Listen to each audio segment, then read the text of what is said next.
The killer who taunted the police for years. The first crime scene.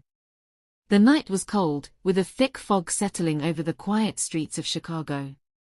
Officer James Carter had been patrolling the west side when the call came in, a possible homicide near an abandoned warehouse. He arrived to find the body of a young woman sprawled on the pavement, her throat slit cleanly. But what caught his attention was the note pinned to her dress. Asterisk, catch me if you can. I'll always be a step ahead. Asterisk. It was signed with a single symbol, a black chess knight. Detectives swarmed the area, taking photographs and collecting evidence. Carter watched as the forensic team examined the body. There were no signs of struggle, no fingerprints, no witnesses. It was as if the killer had vanished into thin air. He clenched his fists. This wasn't a random murder. It was the beginning of something far worse. The chessboard killer. The media exploded with news of the killing. The press called him the chessboard killer due to the symbol he left behind. Days passed, and then, another murder. This time, it was a businessman found in his office, strangled with a silk tie. Another note was left on his desk. Your move, detective. Carter and his partner, Detective Lisa Monroe, stared at the note in frustration. He's mocking us, Monroe muttered. He's playing a game. Carter nodded.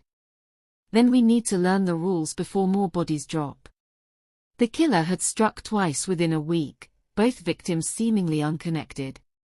But Carter knew there was a pattern, he just had to find it before the next move. The taunts continue. Days turned into weeks, and the killer showed no signs of stopping. Each murder was precise, planned, and left behind another taunt. Then, the police department received a package. Inside was a videotape. Carter played it, his heart pounding. The screen flickered to life, revealing a shadowy figure in a dark hoodie. His voice was distorted, but the message was clear.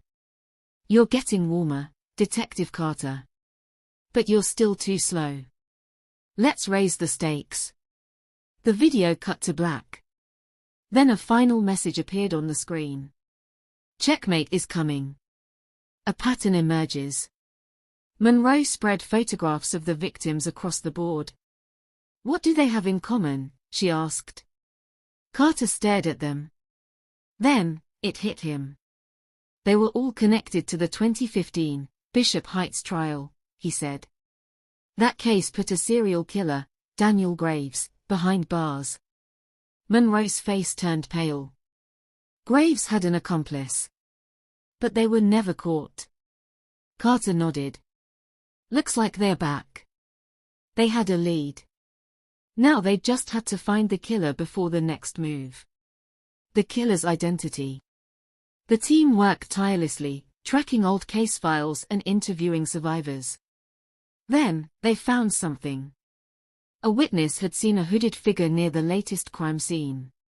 Security footage revealed a partial license plate. They traced it to an abandoned cabin outside the city. Carter and Monroe led the SWAT team into the woods. The tension was thick as they approached the cabin. Inside, they found a chessboard with pieces arranged mid-game. A final note was placed on the table.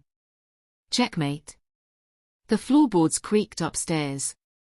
Carter's heart pounded as he raised his gun. It was time to end this. The final confrontation. Carter kicked open the door to the upstairs room. A figure in a black hoodie stood in the corner, a knife in hand. Drop it! Monroe shouted. The figure chuckled. Took you long enough. It was Lucas Graves, Daniel Graves' younger brother. This was never about revenge, Lucas sneered. This was about proving I'm better than him. And better than you. He lunged. Carter fired. The gunshot echoed through the cabin. Lucas collapsed, his game finally over. The game ends. The city breathed a sigh of relief. The chessboard killer was dead. Carter and Monroe stood outside the precinct, watching the sunrise. "It's over," Monroe said. Carter nodded. For now. He knew there would always be another game. Another killer. Another mystery waiting in the dark. But this time, he'd be ready.